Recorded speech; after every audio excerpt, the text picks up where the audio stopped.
will never be defeated. The students united will never be defeated. The students united.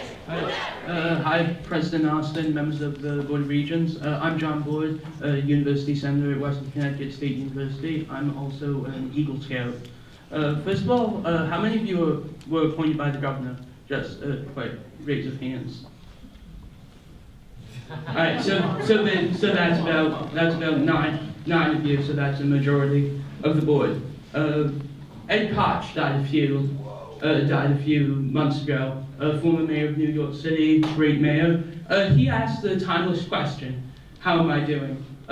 When I'm done with this statement, I want to see what your opinion is of how you think the people, specifically the students of Connecticut, are doing. But the Constitution and the Declaration of Independence are the two most sacred documents that we have here in American history. The Constitution is the brain, the nuts and bolts of our government. And the Declaration of Independence, the Constitution is the brain and the Declaration is the heart and soul. It really is what fuels the energy that we have here in America. They're bookends in history, and you really can't have one without the other. The brilliance of our founders was the ideal of compromise.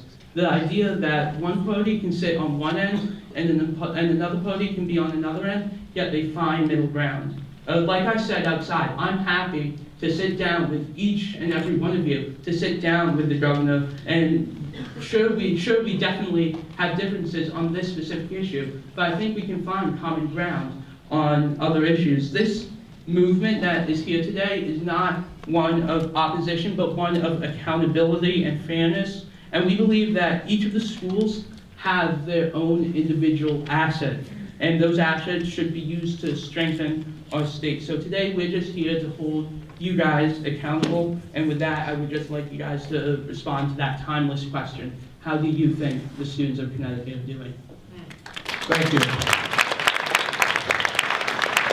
That brings us to exceed the 20-minute mark, and at this point I would ask, are there any faculty members or staff members who would like to speak? Mr. Chair, I did ask, in a fair point, I did ask a question to the members of the board, and specifically, for lack of time, because I know you want to move it along, if President Austin, if you want to speak for the board in terms of how do you think, what's your status update on the students of Connecticut? How do you think they are doing?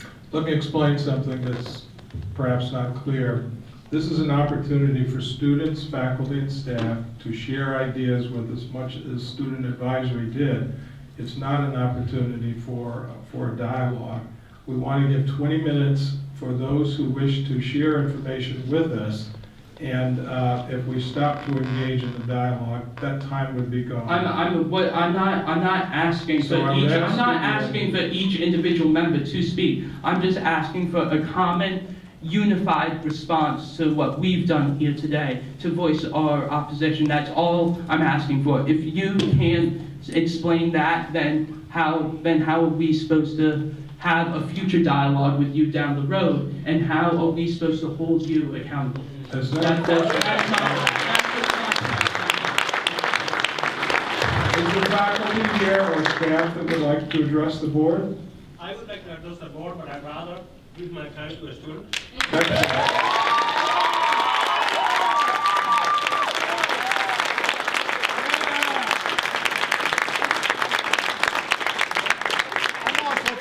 I give my time to the students.